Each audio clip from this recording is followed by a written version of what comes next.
Good day, everyone. The topic is about Cordillera Indigenous System. These are the words to ponder. First is Ipugo, a term referring to those peoples from the province of Ifugao, which was locally referred to a hill. Second is Alim at Hudhud. It is a song which is sung during special occasions or greetings wherein they use these to entertain the community.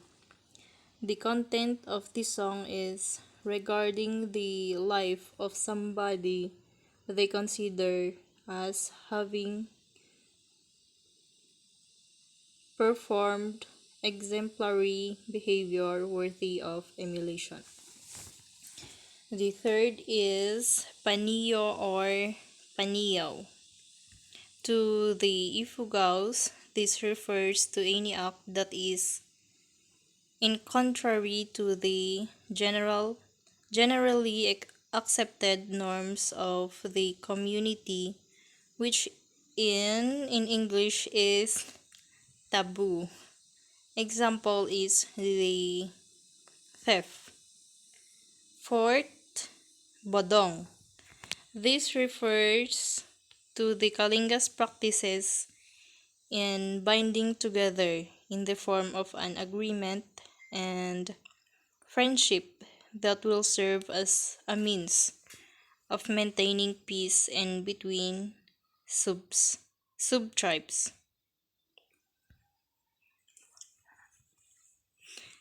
The fifth is pagta refers to the terms of agreement of the Kalingas within sub-tribes, which is binding to all those covered by the agreement. Six is Haliw. This is a form of tribal amicable settlement of Ifugaos whereby the offender is required to produce pigs, cows, or an amount of money depending on the gravity of the offense as determined by the elders during the settlement or negotiation. Seven is Dau. The Ifugao, the Ifugao way of determining who is telling the truth between two parties, the accuser and the offender.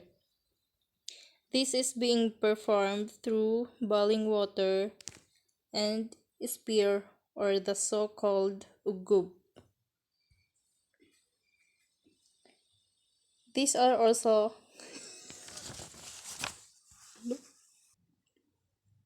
these are also the sources of Ifugao laws. First is taboo. In Ifugao, it is called paniyo or paniyu.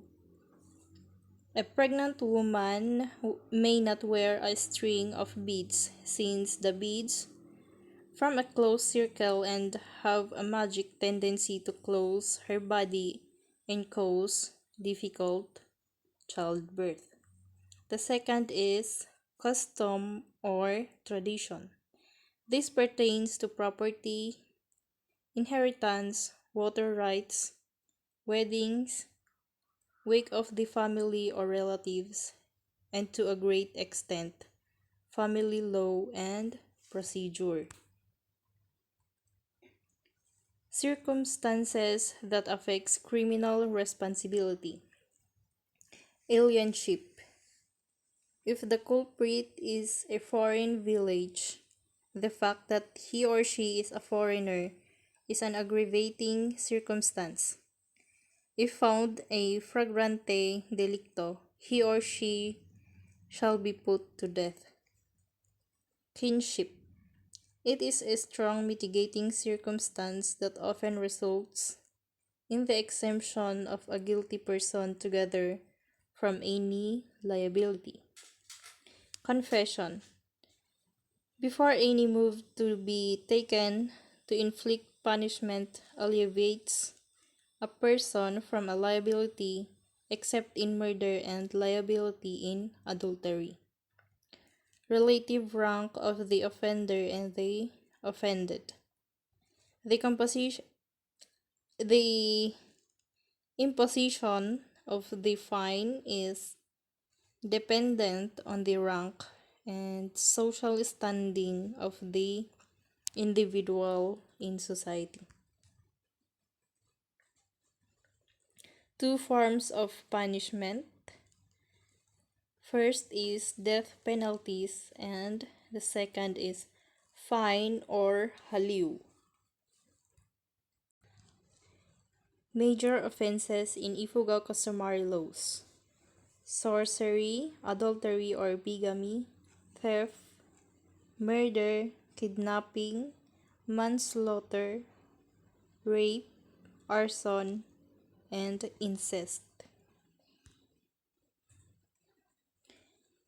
Minor offenses. These are insult, slander, and false accusations. Penal customary laws. The Ifugaos has no tribunals to sentence and no government to execute.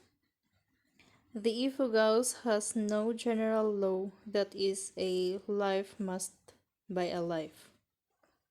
Public opinion, custom, or both justifying the taking. Public opinion, custom, or both justifying the taking of life punishment of the following crimes. First is sorcery, murder, and persistent and refusal to pay a debt when there is liability to pay. Adultery discovered in flagrante, theft by one of a foreign district, refusal to pay a fine assessed for injury suffered. If friends between families of different districts, heads might or might not be taken if there are no ties of kinship between districts.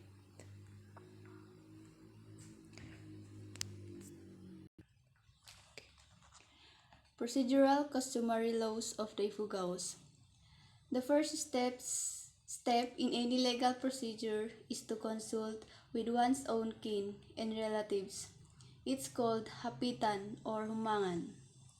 In initiating steps to access, fine, or collect on indemnity, the next steps is the selection of the munkalon or mediator. The office of the munkalon is the most important one to be found in Ifugao society. The munkalon is a whole court. He is a judge, prosecutor, tor, and defending counsel at the same time. His duty and interest for a peaceful settlement. To this end, he must exert all effort through diplomacy. The Monkalun should not be closely related to either party in a controversy. He, however, has no authority and his only power to exert and effect settlement. In proceeding before the Monkalun, litigants do not confront each other. There are no oaths or families in the giving of testimony. In criminal cases where the accused persistently denies this guilt, ordeals or trials are resorted, such as the hot water ordeal, sapata, hot bolo ordeal, wrestling, or a duel.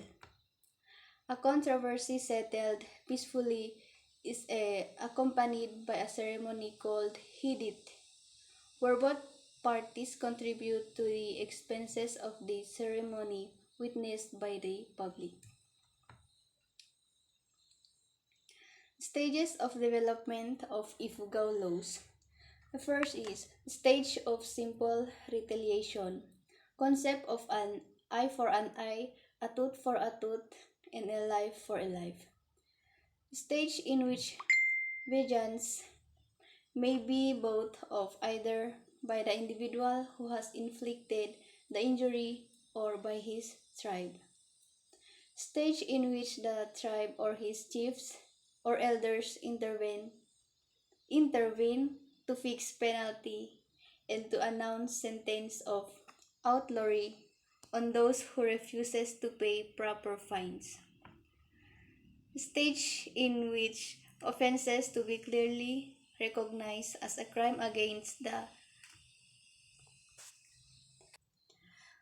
peace and welfare of the king on the state. The major crime punishment by Ifugao law. The first is sorcery or ayak, soul stealing. This involves series of religious ceremonies in which the sorcerer calls to feast the ancestral spirit of some men whose death he desired to encompass together with many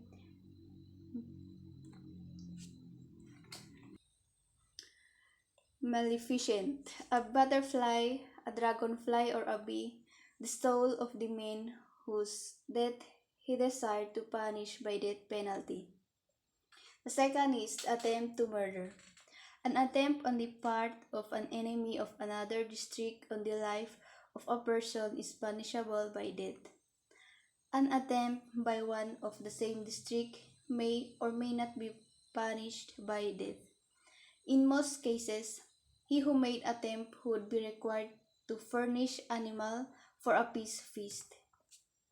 The third is the murder, a series of taking a human life for vengeance, in which the head may or may not impose death penalty depending on the circumstances. The fourth is wounding, wounds inflicted accidentally and without intent or carelessness are not punished. In case the element of intent or carelessness is present, he who inflicts the wounds must furnish animals for sacrifice, pay the wounded man and his kin a fine, and stand the expenses of a feast to make peace. For a kadangyan or wealthy, the following are the list of expenses or animals for sacrifice and fine.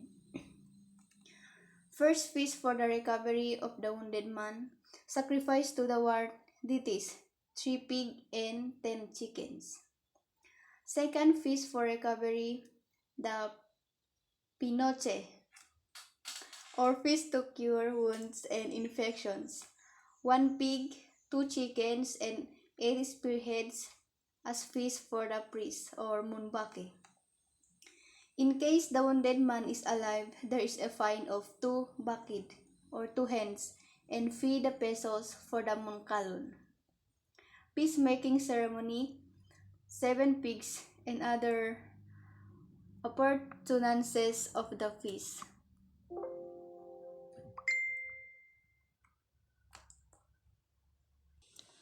That's all. Thank you for watching.